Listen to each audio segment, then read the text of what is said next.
بسم الله الرحمن الرحيم.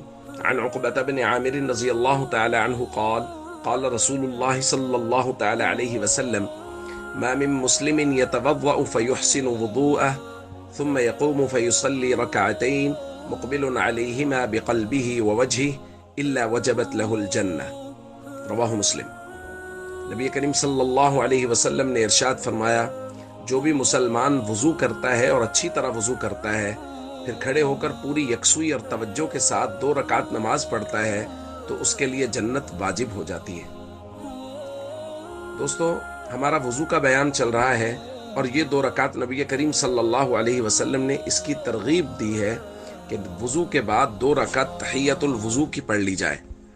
اگر کوئی آدمی مسجد میں گیا ہے تو وہ 2 رکعت تحیۃ الوضو اور تحیۃ المسجد دونوں کی نیت سے پڑھ سکتا ہے۔ 2 رکعت سے دونوں چیزوں کا ثواب مل جائے گا۔ اور نبی کریم صلی اللہ علیہ وسلم نے اپنے عمل سے بھی اس کی طرف متوجہ کیا ہے۔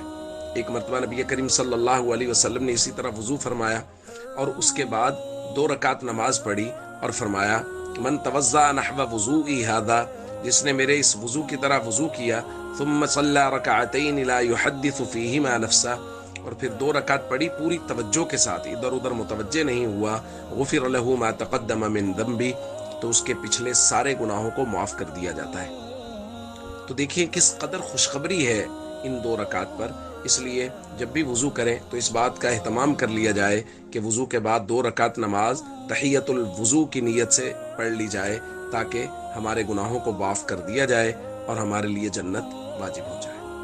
السلام علیکم ورحمۃ اللہ وبرکاتہ۔